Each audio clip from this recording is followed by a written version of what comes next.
No hay ni borrador, loco. Sí, hay borrador, De todo, Tomá, pará. Va. No, aquí borra, aquí borra. No, pará. Te pido si vos me vas sacando esto para algún lado. Bueno, doctores, ustedes están en condiciones ya de resolver un caso clínico. Entonces, vamos a arrancar la clase, ya que no tuvieron síndrome nefrótico, y mi clase arranca con conceptos básicos de síndrome nefrótico. Para diferenciar el nefrítico del nefrótico, vamos a arrancar la clase de manera más amplia. Y vamos entonces a decir que el tema de hoy son las glomerulopatías. ¿Sí?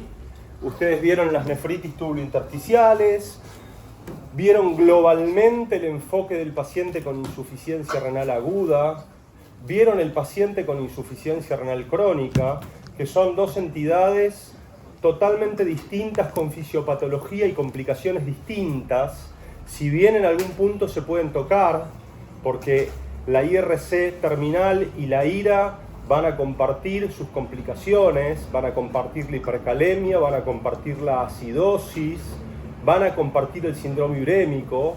No debemos confundir las entidades, ¿de acuerdo? Y entonces en la enfermedad glomerular, a mí me gusta siempre empezar con esta imagen, ¿sí? Este es el ojo de una cerradura y yo estoy de este lado, y como clínico lo que yo veo es esto. La verdad que ustedes no lo ven, ¿no? Porque yo como clínico lo veo y ustedes me parece que no. Pablo, sería muchísimo pedir que me traigan tizas.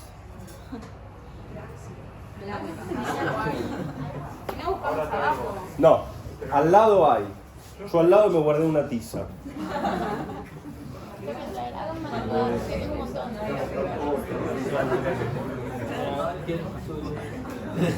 Pero vayan pensando. Ustedes como clínicos ven 3 cosas o 4. Ven creatinina, ven proteinuria y ven hematuria. Solo ven esas 3 cosas en un paciente y con esas 3 cosas tienen que arrancar. Vayan pensando.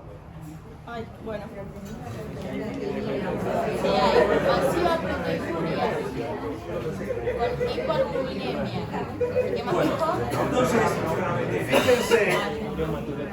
Perdón, chicos, pero esto es la vida real, ¿eh? ¿Qué va a hacer? Es adaptarse a lo que sigue, ¿eh? Entonces, ahora sí, esta es la cerradura y ustedes como clínicos van a ver esto, y ustedes con esto van a tener que empezar a trabajar, ¿de acuerdo? Y van a tener que empezar a configurar síndromes renales, ¿de acuerdo? Y esos síndromes renales van a poder, con mayor o menor precisión, con alcances y con limitaciones, ¿sí?, que discutiremos más adelante, la posibilidad que tienen de acotar entidades, ¿sí? Las glomerulopatías explican el 10% de los pacientes que están en IRC terminal en tratamientos sustitutivos. Y son la primera causa en el mundo y por lejos de entrada a trasplante, ¿sí? La primera causa de entrada a trasplante es enfermedad renal desconocida. Y yo siempre quiero empezar así porque dimensiona la dificultad diagnóstica que tenemos con los pacientes que seguramente tienen enfermedad glomerular en ese desconocido. El 27% de los pacientes que entran a trasplante no tienen diagnóstico. Un 20% tienen diagnóstico de glomerulopatía, un 10% tienen diagnóstico de enfermedad renal crónica por hipertensión, un 8% por diabetes. Fíjense que si bien la diabetes explica el 40-45% de los pacientes que perdieron su función renal en el mundo, son solo 10 los que entran a trasplante. Con esto, ¿qué les quiero decir? Que la glomerulopatía globalmente es una entidad subdiagnosticada. Si el 27% entran a un trasplante con todos los cuidados y todos los estudios exhaustivos que nosotros hacemos para trasplantar un paciente sin diagnóstico, claramente ahí están los pacientes con glomerulopatía. Porque los que tienen poliquistosis, los que tienen nefropatía diabética, los hipertensos ya están contemplados en un porcentaje más bajo. ¿Y por qué es importante saber si tienen o no una determinada glomerulopatía los pacientes, por ejemplo, que se van a trasplantar? Ni hablar en el momento en que tenían oportunidad terapéutica y no la tuvieron, porque no se llegó a un diagnóstico oportuno. ¿Qué utilidad tiene? Globalmente, el 40% de la enfermedad glomerular que se trasplanta recae en el trasplante. Y entonces, esto es un mensaje a la comunidad médica. Tenemos que esforzarnos por hacer diagnóstico etiológico, ¿sí? Y hoy vamos a centrarnos en cómo se llega al diagnóstico etiológico. Y fíjense que ustedes están como clínicos mirando a través de una cerradura y del otro lado de la puerta, ¿sí?, ustedes tienen más de 200 entidades nosológicas glomerulares, con su fisiopatología propia, con su evolución, su tratamiento y su patrón de respuesta propios.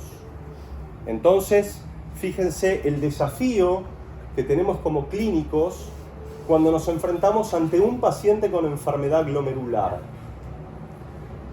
Estas 200 entidades, yo las voy a poder ir separando con los síndromes glomerulares, ¿sí? Vamos a ver cómo funciona esto de los síndromes. Hoy tienen el síndrome nefrótico y hoy tienen el síndrome nefrítico. Pero hay otros síndromes, no tan bien constituidos, pero que no dejan de serlo y no dejan de llevarme a diagnósticos acotados. Por ejemplo, vamos a empezar con lo que ustedes hoy no tienen que ver. Viene un paciente con microhematuria, no tiene proteinuria, no tiene deterioro de función. Podemos poner también acá, en general esto tiene menos peso porque es mucho más inespecífico de enfermedad glomerular, pero también lo podemos poner acá. Viene un paciente con hematuria. Este paciente ustedes van a ver hoy, les va a quedar claro después de las dos charlas de hoy, que no tiene ninguno de los dos síndromes. Gracias, Pablo. No, la próxima vez PowerPoint. La próxima vez termina la cursada, así que la próxima vez ya terminó la cursada. Bien, entonces, me habló de PowerPoint y me sacó. La palabra, solamente la palabra PowerPoint, a mí me entro en colapso. Bueno, fenómeno. Entonces, la hematuria aislada a ustedes los va a llevar a 5 entidades glomerulares. Pero si yo junto proteinuria con hematuria, tengo otro universo de entidades. Si yo junto creatinina alta con hematuria, junto otro universo de entidades. Y así. ¿Sí? Esto es conceptual. Lo que yo quiero transmitirles es que ustedes con estos escasos elementos van a tener que construir, así como en la IRA ustedes tenían un modelo de la mesa de 4 patas, un diagnóstico arriba y lo que tenían que pedir, y eso lo tienen que pedir ustedes, revisar ustedes, buscar. Los pacientes se presentan con la presentación que quieren. Nosotros tenemos que construir el síndrome. Ningún paciente viene con un síndrome construido. Lo tenemos que armar nosotros.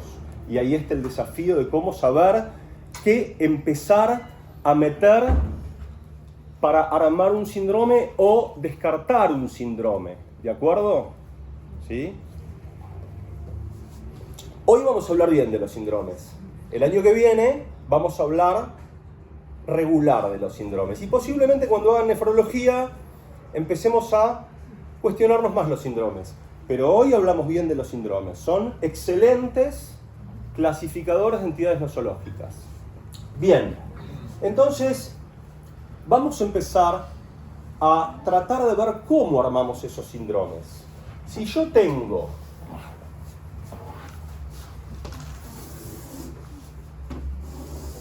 fíjense desde dónde empezamos a armar los síndromes, no desde la memoria. No hay que memorizar los síndromes.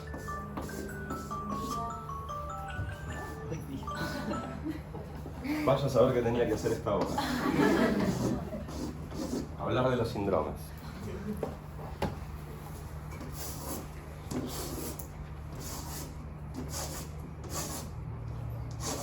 Bueno, acá vemos dos glomérulos, esto sigue, pero yo no voy a dibujar todo. Acá vemos dos membranas o dos barreras de filtración, con las células endoteliales, un glicocálix que no dibujo, la membrana basal y los podocitos. Estas células están ancladas con beta-integrinas y están hermanadas. Hermanémonos. Estamos como los podocitos. Yo soy el podocito y esta es una extensión y esta es la tercera extensión. La verdad que servimos de modelo muy bien y por eso lo uso. Porque hay un cuerpo, hay una extensión y hay un proceso pedicelar. Y esto, por acá, ¿ven todos el podocito? Esto sería una microscopía electrónica. Por acá pasa el agua y por acá se filtra y se retiene lo que yo tengo que filtrar y retener. Cualquier entidad que rompa esto y yo me voy y soy un podocito que me desprendí y me voy al espacio urinario y a la orina, podocituria, que es una característica del síndrome nefrótico y nefrítico. Esto es una característica del síndrome nefrótico. La lesión se va a dar de este lado en el síndrome nefrótico, de la vertiente subepitelial, epitelio subepitelial, y la vertiente subendotelial es la que está del lado del endotelio, ¿sí? Estas son células epiteliales, son células epiteliales, y estas son células endoteliales, vertiente subendotelial, vertiente subepitelial. Término que se utiliza prácticamente en todas las descripciones de una anatomía patológica, en el subepitelio y en el subendotelio. Y nosotros ya vamos viendo, en función de dónde aparecen ciertos patógenos, ciertos complejos inmunes, ciertos antígenos, y en función de dónde los vemos vamos a ir haciendo diagnóstico. Entonces acá ya estamos con un concepto que tenemos que memorizar: foto, subendotelio, subepitelio. Muy bien, entonces el problema del nefrótico se da acá. Estos podocitos a veces tienen problemas en sus proteínas de hermandad, Acá empieza a haber dificultades, no se entienden las proteínas y se desprenden o se fusionan y apelotonan. Entonces ahí hay un problema que va a devenir en la filtración de las proteínas, ¿sí? Acá esto se va a fusionar, o se va a desprender, o se va a desprender de acá, de las integrinas, o se va a romper acá la unión.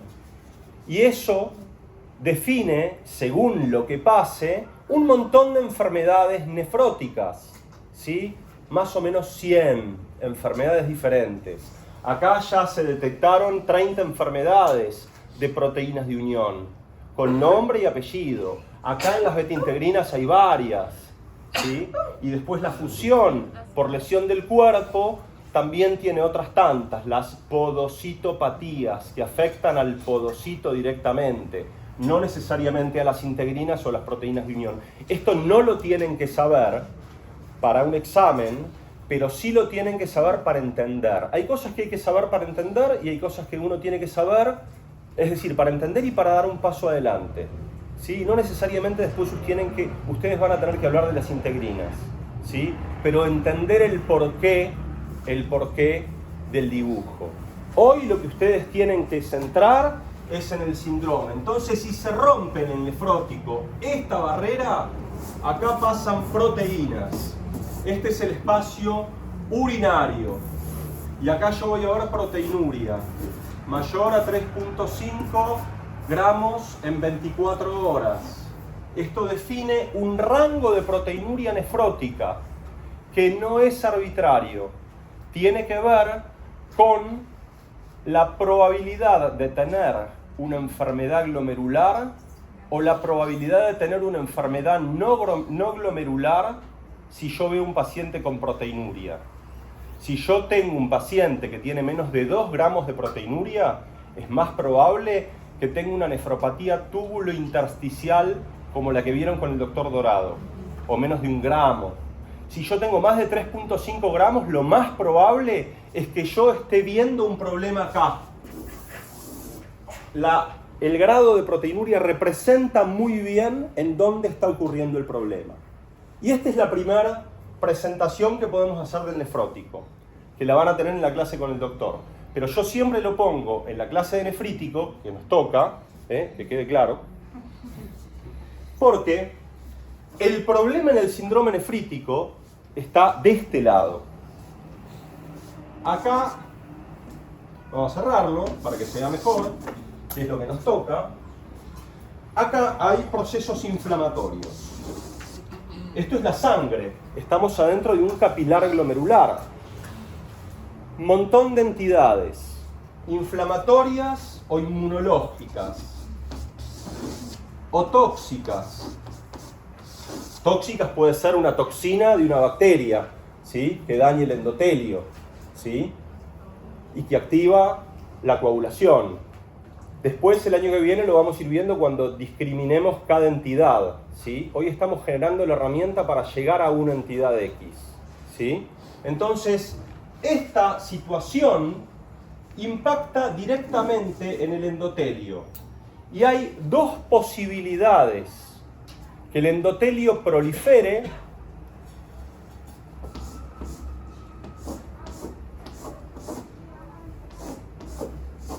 por un lado, o que en otras entidades esa noxa rompa el endotelio, lo necrose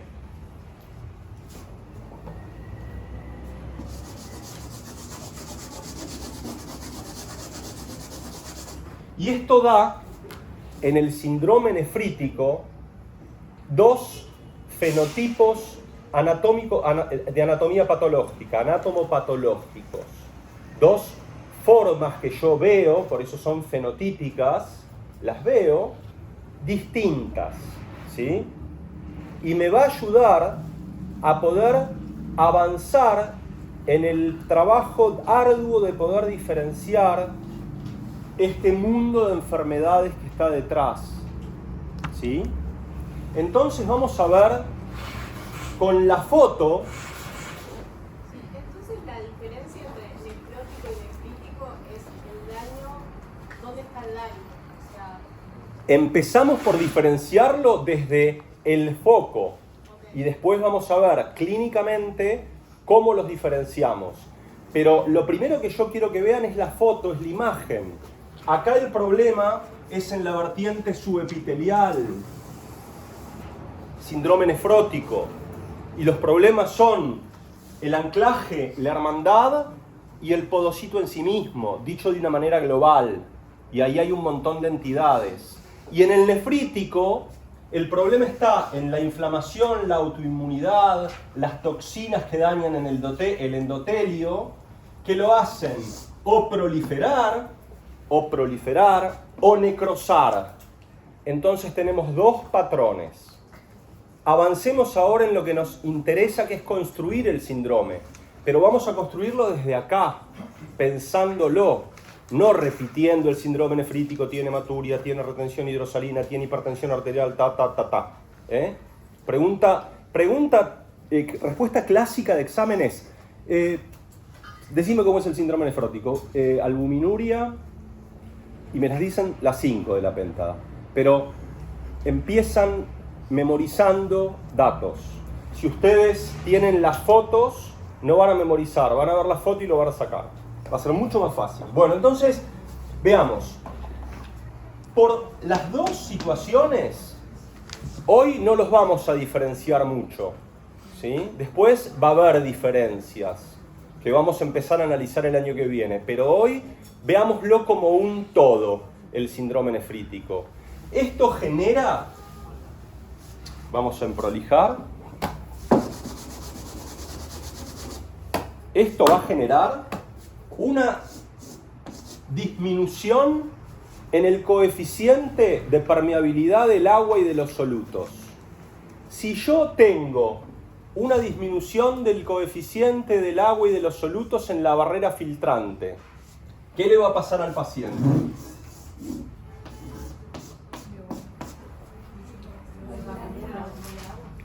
Va a tener retención hídrica y salina. El sodio en orina, acá pasamos a la orina, ¿no? El sodio en orina va a ser bajo por retención hidrosalina, ¿sí? Porque disminuye por inflamación o por lesión de la estructura el coeficiente de ultrafiltración. ¿Qué va a pasar si el paciente retiene agua y sal? Además de tener en la orina sodio urinario bajo. Si yo no filtro urea, no filtro creatinina, no filtro lo que yo tengo que excretar, ¿qué pasaba? Clase D, ¿a dónde se va? Edemas va a haber por la retención hidrosalina, entonces de un lado va a haber sodio urinario bajo y del otro lado, que es el paciente va a tener edemas, va a tener hipertensión. ¿Y qué va a tener si el paciente no filtra urea y creatinina?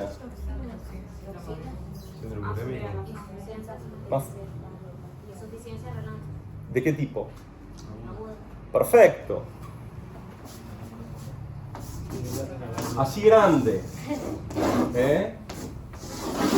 Y ahora vamos a analizar un componente que es condición sine qua non, para poder decir que esta ira que yo estoy viendo a través de la cerradura, un aumento de creatinina con un paciente hipertenso, esta inflamación en la barrera de filtración, ¿qué va a permitir? Que pase ¿qué?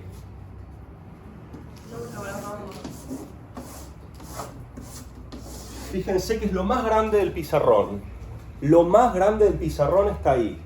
Entonces, ira más hematuria es síndrome nefrítico. Y esos hematíes, como yo les explicaba en la clase de ira, pasan a través de estructuras dañadas y pierden su forma. No van a ser glóbulos rojos que yo puedo encontrar en cualquiera de nosotros, hasta 5 hematíes eumórficos de morfología normal, ¿sí? De morfología normal en la orina. Acá van a aparecer dismórficos. O, esta es una forma de dismorfia incaracterística, muy frecuente. La mayor parte de los glóbulos rojos dismórficos son así, pero también van a encontrar glóbulos rojos con protrusiones, que en este caso es un Mickey que le falta una oreja, y cuando tiene las dos se le puede decir célula Mickey, y así está descrito, o su nombre médico, acantocito. Excelente. ¿Y el acantocito por qué era importante? Porque es mucho más específico de que acá está pasando algo. El acantocito representa muy bien el daño que está ocurriendo en la vertiente subendotelial. ¿De acuerdo? Avancemos. Si teníamos una célula que podía ser una célula epitelial, que podía ser un leucocito permeando el túbulo, o si tenemos hematíes dentro del túbulo, eso va a viajar y va a llegar al asa de Henle, ¿y con quién se va a encontrar? ¿Y eso qué va a formar? Excelente. Entonces tenemos... ¿Ven los de atrás que yo estoy dibujando abajo? Manda foto. Ay, ya no. Ya no. Manda foto.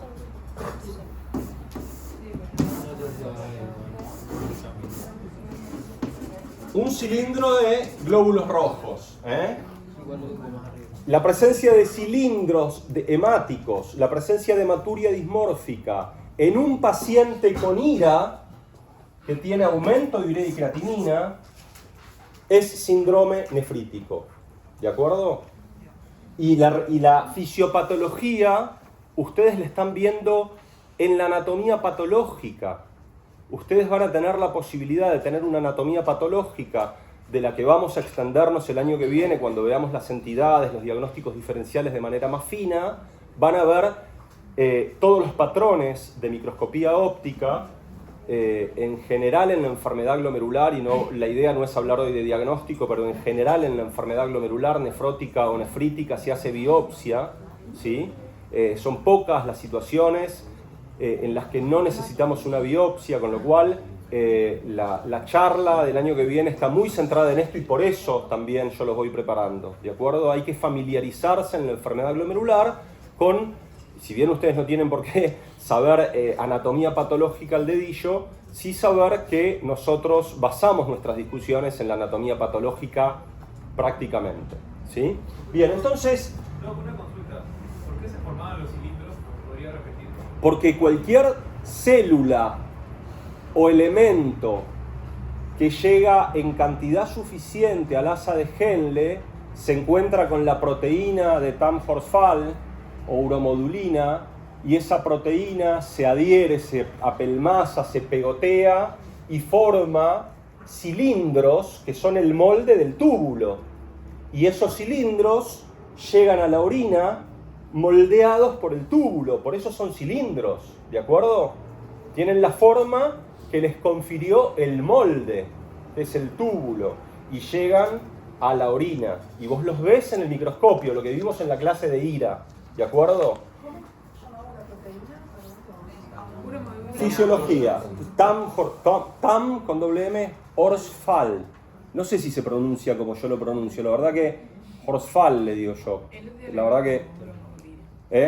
La primera clase la... Bueno, es lo mismo. Es esa proteína, ¿de acuerdo? Esa proteína es muy importante y tiene muchísimas implicancias, y cuando ustedes vean mieloma van a ver que es un target terapéutico. Las células de las cadenas livianas, nada que ver, pero tiene que ver con la implicancia y con entender este sitio y este foco patogénico. Las cadenas livianas se van a unir a esta proteína y van a generar los famosos cilindros que vemos en la anatomía patológica, que son diagnósticos de riñón de mieloma, ¿de acuerdo? O nefropatía por mieloma, o nefropatía por cilindros, que se la denomina ahora así.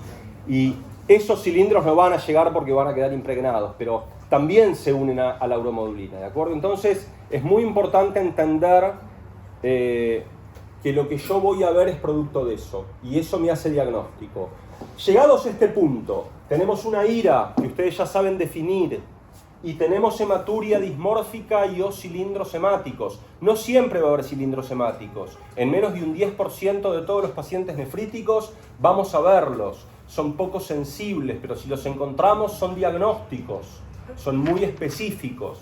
Una duda más. ¿La necrosis y el aumento, o sea, la proliferación del epitelio se dan simultáneamente? No. Dentro del universo de entidades nefríticas, que no las hice, acá están las entidades nefríticas, acá está este universo, creatinina aumentada y hematuria, acá está este universo. De este universo, que son, no sé, 60, 100 entidades, por lo menos, vamos a tener entidades que por su naturaleza fisiopatológica van a hacer proliferar el endotelio, van a dar lo que se llama glomerulonefritis proliferativa o endocapilar, de proliferación endocapilar. Yo antes tenía más tiempo, cuando Landy me bajó el horario de clase, y no me permitió, perdón, están grabando, es una broma, no me doy cuenta, no estoy acostumbrado a estas cosas. No, yo antes tenía más espacio para dar conceptos muy fáciles y al alcance realmente de anatomía patológica, y yo creo que servía mucho, porque era más fácil hablar y sabíamos de qué se estaba hablando, no nos confundíamos tanto con si es una, si es otra, pero o prolifera el endotelio o se necrosa la barrera de filtración, y a veces coexisten, y ahí, bueno, y ahí vamos a ver el año que viene o cuando hagan nefrología, que nunca hacen, ahí vamos a ver los límites que tiene la anatomía patológica, porque a veces los nefrólogos hacemos una biopsia y aún con la biopsia no sabemos, porque el riñón tiene un limitado repertorio de respuestas anatomopatológicas a un sinfín de noxas. El riñón hace lo que puede. Bien, entonces me perdí con el hilo de lo que quería decir. Bueno, entonces, ahora acá vimos que tenemos, ese universo pueden ser unas u otras. Vamos entonces ya, ¿estamos en condiciones de configurar todo el síndrome nefrítico? ¿Quién podría ahora decir, el síndrome nefrítico es tal y tal cosa? Como en mi comisión que los vuelvo locos con la historia clínica, de nuevo, Bueno, vamos, a ver. ¿Te animás? El síndrome nefrítico es una lesión glomerular subendoterial que puede ser tanto proliferativa o necrosante de la barrera Bien. Que se caracteriza por tener ahora definí los criterios. Que se caracteriza por tener hematuria. Y empezó por donde había que empezar. Si tuviera virome, te regalo mi virome. En serio que te digo. Te debo una virome. Hematuria glomerular, ¿sí? Y entonces, en realidad solamente quería esto. Sí, porque si decías proteinuria que puede haber, volvíamos. Perfecto. ¿Y por qué es importante esto? Porque ustedes cuando estén enfrente de un paciente van a tener un montón de desafíos. Uno de los desafíos más importantes es saber qué le pasa, ¿sí? Ustedes tienen que entrar al diagnóstico primero, para después poder hacer cosas. A veces hacemos cosas sin saber el diagnóstico, ¿sí? Y está bien, pero en general es deseable hacer cosas sabiendo el diagnóstico. Entonces, yo les voy a preguntar una cosa a ustedes. ¿Cómo entran a una casa? Ustedes tienen que entrar a esta casa. Vos, decime tu nombre, ¿cómo entras a esta casa? La puerta. Fenómeno. ¿Y dónde está la puerta? La tenés que construir a veces, ¿te das cuenta? Pero vos buscás la puerta, buscás la puerta de entrada. Y hay que buscar la puerta de entrada, ¿sí? Entonces, acá estamos hablando de la hematuria, es roja la puerta, ¿sí? Porque ustedes pueden entrar por la chimenea a la casa, ¿sí? Qué sé yo, pueden entrar por la hipertensión, pueden decir, bueno, el síndrome nefrítico es hipertensión, puede ser o no. De acá puedo aparecer en la cloaca de la casa. Entonces hay que entrar bien a los diagnósticos. Si entramos por lugares que quizás no hay que entrar, podemos terminar en otro lado. Les digo esto porque más adelante vamos a discutir los límites de los síndromes. Entonces, si no los usamos bien, vamos a estar en problemas. Fenómeno. Entonces, síndrome nefrítico es ira con hematuria. Más, bueno, lo que quieran que pueda devenir de esto, puede haber hipertensión o no, puede haber sodio urinario bajo o no, ¿sí? Puede haber edemas o no, pero no puede faltar la ira y la hematuria en el síndrome nefrítico, ¿de acuerdo? Vamos a avanzar un poco en cómo hacemos el diagnóstico de un paciente que tiene síndrome nefrítico.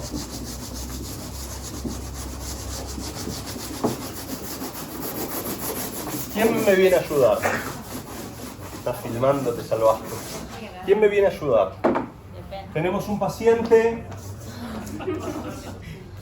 mujer de 30 años, que consulta por rash malar hace 2 meses, refiere en el momento de la consulta en la guardia oliguria y algo de dolor en las articulaciones, ¿sí?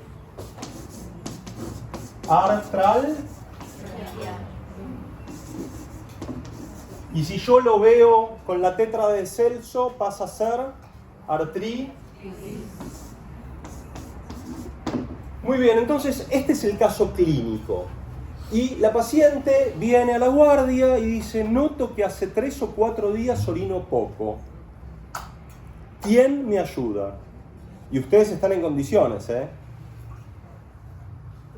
Un hombre.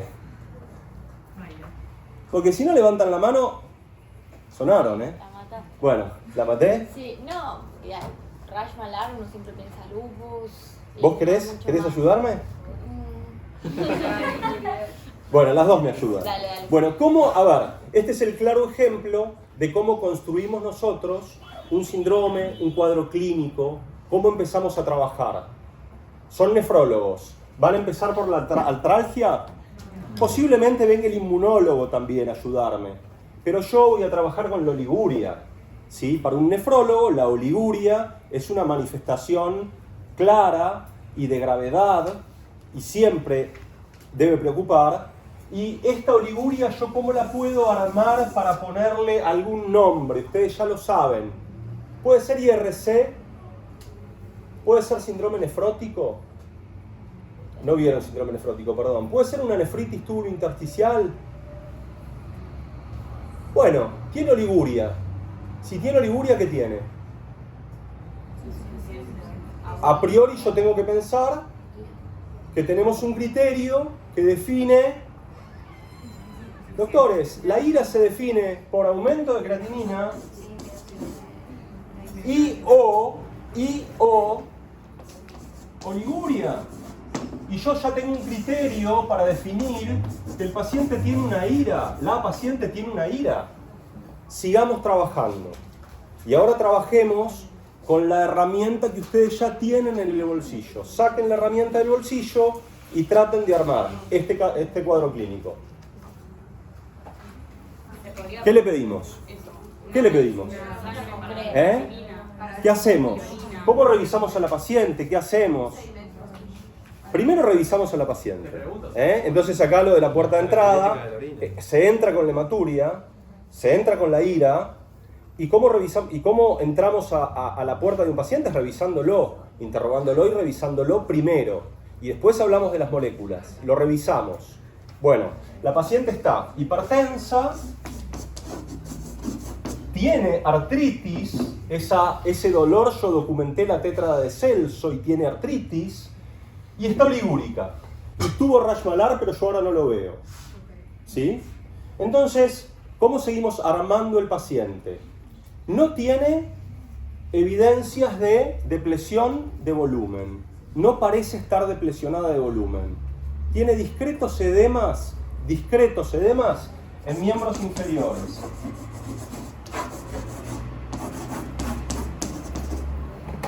¿Ven? Bien, ¿cómo seguimos armando el paciente? Lo hemodinámico está ok. No hay deterioro hemodinámico. Bueno, una ecografía, excelente.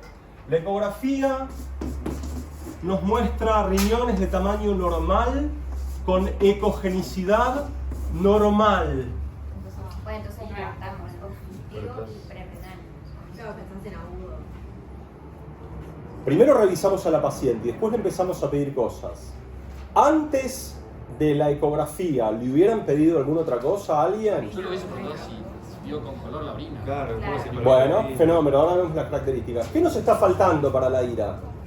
¿Ya lo definimos que tiene una ira? Sí, tiene oliguria. Pero ¿qué nos falta? La creatinina, perfecto. Entonces, acá es el primer estudio complementario, porque yo ya defino y tiene una creatinina de 2. Tenemos la ecografía y además le pedimos que nos traiga laboratorios previos si había hecho un control laboral y tenía creatinina de 0,8. Es decir, tiene un claro aumento de la creatinina.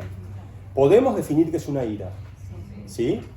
Y por ecografía y datos previos podemos pensar que no tiene insuficiencia renal crónica. Hasta ahora no es poco esto. ¿Qué más pedimos? La hemodinamia está bien, la ecografía Descarta uropatía obstructiva y aleja la IRC. Sigamos trabajando. La orina. Entonces, la otra pata de la orina, ¿qué vas a buscar? Decime tu nombre. Agustina, ¿qué vas a buscar en la orina? Y el sedimento que tiene hematuria, cilindros, cualquier cristal, cualquier... Perfecto, vas a buscar, en principio vos vas a tener una presunción. Siempre que pedimos algo lo pedimos con una presunción clínica, con un pretest. Y acá el pretest, el valor predictivo, obviamente va a ir cambiando si yo tengo o no clínica. Yo acá, ¿qué voy a esperar? En una paciente joven con posibilidad de tener enfermedad inmunológica. Ay, lo borré. Bueno, ¿ok? Entonces, le voy a pedir una orina y en la orina veo acantocitos. ¿Qué tiene la paciente sindromáticamente? Ya lo podemos decir. Síndrome nefrítico. ¿Bien? ¿De acuerdo? El sodio en orina acá, y ayer lo dejamos en stand-by, puede estar bajo si la barrera de filtración está proliferada, el endotelio, y tiene una real disminución del coeficiente, o puede estar normal o alto si el daño de la vertiente subepitelial o de la barrera filtrante en general es necrotizante y no se da de manera conjunta en todos los glomérulos.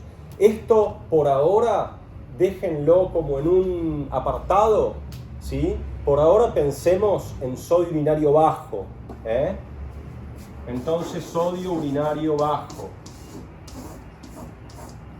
Muy bien. ¿Qué nos falta para construir el caso? Vimos que la hemodinamia está bien, que no pensamos en un déficit de perfusión. Vimos que en la orina hay elementos categóricos para el diagnóstico sindromático. Vimos que la ecografía aleja la obstrucción y el sodio, que por ahora vamos a decir el sodio en orina como parámetro en la IRA, es bajo, es congruente también. Entonces todos los elementos que sostienen un posible diagnóstico ya sindromático están presentes y son congruentes. Con lo cual, yo ahora, de los dos Harrison, voy al capítulo de síndrome nefrítico. ¿Cómo avanzo? Y ahora empieza el comienzo de lo que sería toda la clase del año que viene, que es cómo vamos a ir definiendo qué diagnóstico específico y qué tratamiento le vamos a dar al paciente.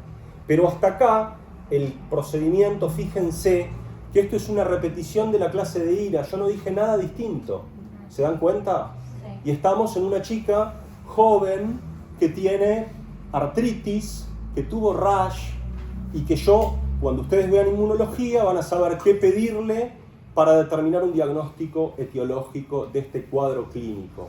Y entonces, el quinto elemento de la herramienta, por supuesto que es el contexto clínico. Y acá lo mismo que les dije en la clase de IRA, es la misma clase, ¿sí? Mostrada desde otro costado. Lo mismo. Entonces acá yo veo el cuadro clínico. Si es una embarazada con proteinuria, hipertensión en la semana 30, no es lo mismo que sea una chica en edad fértil, con enfermedad autoinmune posible, o un paciente con cirrosis en estadio avanzado, con un MELD elevado y con ascitis, en donde puedo pensar un hepato renal. No es lo mismo que un paciente con neumonía en la terapia intensiva, con uso de inotrópicos y ARM. El contexto clínico es sumamente importante. Y esos datos que sostienen el diagnóstico tienen que sostenerlo con una coherencia, ¿de acuerdo? Con una coherencia. Y acá entra lo de la especificidad de los estudios. La hematuria dismórfica y los cilindros hemáticos son muy específicos. Y aún en un contexto clínico en donde yo no sospeche o no deba sospechar por frecuencia. Ejemplo, la IRA en la terapia intensiva es muy frecuente. Más del 50% de los pacientes tienen IRA. Y de ellos, de los que tienen IRA, más del 50% tienen IRA por sepsis. O tienen IRA, el otro 50%, casi en su totalidad de los pacientes, por posoperatorio o complicado, o de cirugías proinflamatorias, o de cirugías con bomba. Ya lo van a ver en la clase de IRA, en el postoperatorio, que la voy a dar cuando ustedes se reciban, y espero que estén todos. Entonces, el contexto clínico puede ser diverso y tiene que tener una congruencia, pero hay elementos, y quizás esto es lo que más me interesa de que se lleven de esta clase, que hay elementos que aún no sean muy para pensar que el paciente tiene una enfermedad inmunológica. Si el paciente tiene cilindros hemáticos y hematuria, piensen en síndrome nefrítico, aún en contextos totalmente diversos. De hecho, el síndrome hepatorrenal, por poner un ejemplo, que claramente no es una enfermedad autoinmune, es una enfermedad hemodinámica, como criterios para poder decir que la tiene, no tiene que tener hematuria dismórfica o cilindros. ¿De acuerdo? Fíjense el poder que tienen estos elementos en la orina. ¿De acuerdo? Conceptualmente, ¿cómo es tu nombre? Hugo, vamos a ver un paciente así, que tiene 2 de creatinina. Estamos viendo a esta chica joven, que pensamos que tiene una enfermedad autoinmune, que por las características de la enfermedad autoinmune puede tener lupus, ya lo van a ver en inmunología, que está oligúrica y que tiene 2 de creatinina para una creatinina previa de 0,6 el año previo. La creatinina se multiplicó 3 veces. Y eso ustedes van a ver el año que viene, cuando hilemos fino en la IRA, que tiene una IRA grave por aumento de creatinina. ¿De acuerdo? Y también podríamos categorizar la gravedad en esas clasificaciones que yo le dije que no eran muy importantes, pero alguna idea de gravedad me dan. También podemos clasificarla por el grado de oliguria, por los mililitros minuto kilo que está orinando esa paciente. ¿Sí? No es para ahora, pero es grave. ¿Sí? Entonces, conceptualmente, Hugo, ¿cuál es el problema potencial de esta paciente? El que más te preocupa a vos. Problemas de esta paciente. Cuando ustedes vean un paciente, doctores, un dolor abdominal en la guardia, una cefalea en el consultorio, un paciente que me molesta, en los últimos 15 días voy al supermercado y con el changuito. ¿Cuál es la primera pregunta? ¿Se puede morir o no? Excelente. ¿Se puede morir? ¿Se puede morir? ¿Qué otras preguntas me hago en el síndrome nefrítico? ¿Tiene tratamiento? Bien, entonces acá voy a ponerlo en un orden, no es un orden jerárquico, ¿de acuerdo? No es que una cosa es más importante que la otra, ¿sí? No es más importante si yo tengo que ir para allá, el primer paso o el cuarto, son los mismos pasos, no es tan así, hay un orden jerárquico, pero de alguna manera si yo di el primer paso tengo que dar otro, y es el segundo, no el cuarto, si no, bueno, con mis habilidades podría hacer un vuelo de 2 metros y llegar a dar el quinto paso. Es una broma eso. Fíjense, mis chistes más. Por favor. No son. Bueno, entonces, mis hijos ya me miran y me dicen, qué mal que estás, papá. Bueno, estoy mal. Chicos, estoy mal. Bien. ¿Qué otra pregunta te haces, Hugo? ¿Qué problema tiene el síndrome nefrítico? ¿Qué es el síndrome nefrítico, Hugo? ¿Qué es? Si vos le tenés que contar a un amigo, mira, ¿sabés cuál es el problema que tiene mi paciente? Tiene una... Sí, tiene una insuficiencia renal aguda. Porque una mujer puede, un paciente, en este caso una chica, puede tener lupus y venir con artralgia y no se va a morir. La pregunta es, ¿se va a morir? No, tiene artralgia, no se va a morir. Sí, no la voy a internar. ¿Puede perder la articulación? No, no la va a perder, la voy a tratar. ¿Sí? El no va o si va en medicina, no va. Pero de alguna forma, esas preguntas son las que van a guiar en lo que se llama manejo de los pacientes. Y esas preguntas siempre están en la cabeza del médico. Entonces, ¿se puede morir? Yo me lo pregunto. ¿Se puede morir esta chica? Sí, se puede morir. ¿Por qué? ¿Qué tiene? ¿Cuáles son los problemas de la ira, doctores? Se puede morir o puede perder la función renal, ¿sí? IRC terminal. Estos son los caminos que sigue esta paciente, lamentablemente, o que puede seguir esta paciente, si yo no actúo oportunamente. Esas son dos preguntas claves. Entonces, cuando yo veo un paciente con síndrome nefrítico, me preocupo porque se puede morir o porque puede perder la función del riñón. ¿De acuerdo? Cuando yo veo un síndrome nefrótico, por supuesto que me hago las preguntas, pero el síndrome nefrótico globalmente tiene menor mortalidad inicial, globalmente no pierden la función renal en 4 semanas, un mes, como este caso, que si yo no actúo pierde el riñón en 2 meses, sino que puede perder el riñón una glomerulopatía a 20 años, en general, promedio hay glomerulopatías rápidas, nefróticas, y hay glomerulopatías nefróticas que no pierden el riñón los pacientes. Entonces, los síndromes, además de poder configurarlos, de saber qué diagnóstico, me tienen que alertar a las complicaciones que pueden tener ese grupo de pacientes, ¿sí? Acuérdense que habíamos sacado una foto en la clase de ira, que era esta. Si no la sacaron, la vuelven a sacar. Esta es la foto de la ira. Va a la IRC terminal y el paciente se puede morir si yo no actúo, ¿de acuerdo? Y si yo actúo, todo esto puede volver a lo basal. Puede volver a lo basal. Fíjense la importancia de un diagnóstico rápido, preciso. Y un poco los síndromes tienen esa función, ¿sí? Dudas, cosas que de las clases anteriores puedan ir relacionando. No vamos a entrar en la disquisición de diagnósticos diferenciales del síndrome nefrótico. Ustedes pueden leer las causas de síndrome nefrítico, en el libro. Las causas, en general, se agrupan. Esto es un adelanto para la clase que viene, pero está bueno. No para que ustedes puedan hablar de los diagnósticos diferenciales y de cómo interpretar una inmunofluorescencia y hacer ese diagnóstico diferencial, sino para tener una idea más clara de las entidades que están acá atrás. Son 5 grupos.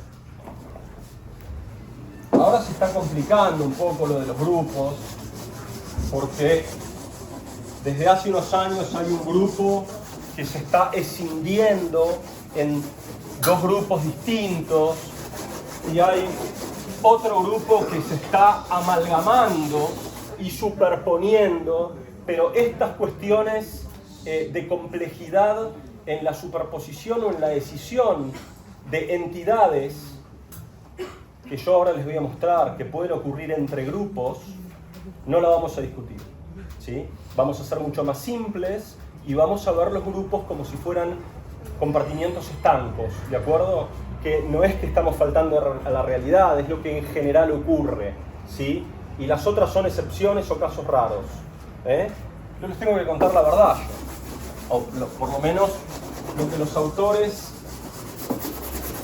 Bueno, entonces, síndrome nefrítico, causas, tenemos un grupo de enfermedades por inmunocomplejos.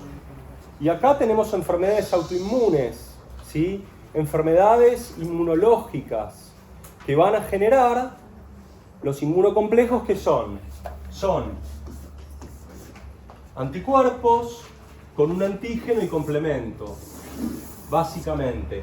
Y en este grupo de entidades van a poder tener diferentes anticuerpos según la entidad y van a tener diferentes grados de fijación de complementos según la inmunoglobulina participante. Hay inmunoglobulinas que fijan complemento, otros que no fijan complemento, bla, bla, bla. Pero son enfermedades por inmunocomplejos. Después vamos a tener enfermedades por un anticuerpo antimembrana basal glomerular. Este no es el glomérulo, es un círculo que engloba entidades. Entonces, no voy a explicar ahora la fisiopatología de cada una, pero este anticuerpo va a dañar una estructura colágena de la membrana y la va a romper, la va a necrosar. Después hay otra entidad que está determinada por anticuerpos anticitoplasma de los neutrófilos. Los neutrófilos tienen organelas y tienen esas organelas en lisosomas, tienen moléculas que son sus efectoras y en función de hacia qué molécula del citoplasma de los neutrófilos esté dirigido este anticuerpo, va a haber diferentes tipos de ANCA. Lo van a ver en inmunología muy bien y el año que viene vamos a extendernos muchísimo acá. Pero básicamente estos anticuerpos anticitoplasma de los neutrófilos activan el neutrófilo. Iba a dibujar el neutrófilo y me acobardé. Y al activarlo, el neutrófilo va a lesionar los endotelios. ¿Y esto dónde está ocurriendo? En el endotelio, ¿sí? Luego vamos a tener gamapatías monoclonales. Lo vamos a dejar acá. El año que viene vamos a tener una clase específica de gamapatías monoclonales y riñón. Hoy el título es cualquier proliferación clonal de células plasmáticas o de linfocitos B, ¿sí? Clones patológicos, van a generar un producto y el producto es una inmunoglobulina, que puede ser una inmunoglobulina entera o sus cadenas livianas. Mira, ahí me quedó una cadena liviana, justo. Y cualquiera de esas moléculas es patogénica y cualquiera de esas moléculas tiene diferentes formas de actuar en las estructuras renales, ya sea por depósito, ya sea por toxicidad tubular, ya sea por actuar como un verdadero anticuerpo y alterar otras proteínas. Entonces, acá hay otro grupo, por ahora hasta acá. Y luego, el más complejo quizá sea el de las enfermedades de C3, las glomerulonefritis C3, que no son otra cosa que la desregulación por un mundo de posibilidades detrás, o que amplifiquen el complemento, infecciones, embarazo, bla, bla, bla. Vamos a hablar el año que viene de esto. Pero esa regulación alterada de la vía alterna del complemento, ustedes se acuerdan que el complemento es un conjunto de proteínas que tiene como un RASTI. ¿Se acuerdan de los RASTI, los Legos? El complemento no es más que eso, son estructuras que se encastran y se desencastran. Y en ese encastre o desencastre generan moléculas activas, inactivas, inflamatorias, ¿de acuerdo? Y esa cascada de complemento confluye en lo que se llama convertasa, que es lo que va a determinar cómo se van a ir ensamblando después todas esas proteínas y arman una especie de estructura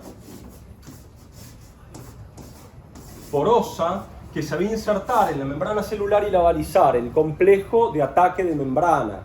Entonces, en estas entidades, esto no lo tienen que saber, pero es para simplemente que tengan una idea, una noción de qué es lo que está detrás de esta lesión